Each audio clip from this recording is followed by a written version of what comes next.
Преди да гледате този видеофайл, се помолете на Господ Бог, защото ще стане опасно. Република България. Сигурно се питате кое е общото между България и илиомендатарите. Нека разберем. Илиоменатите имат триъгълна форма. Знаете ли кое още има триъгълна форма? На майка ти путка съзвездието триъгълник има триъгълна форма. Съзвездието е в космоса. Какво има в космоса? Точно така, косми. Юрий Гагарин е космонавт и има косми. Съвпадение? Май не мисля.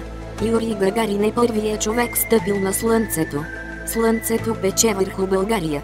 Случайност.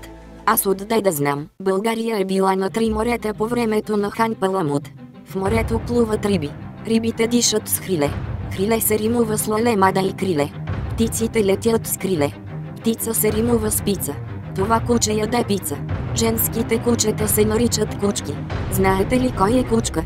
Гери Некол. Я изчакай малко бе. Видяхте ли това?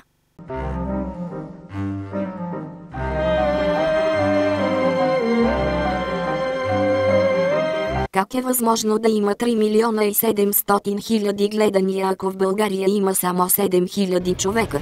Нима това е конспирация на илиоменатите? Нека разберем.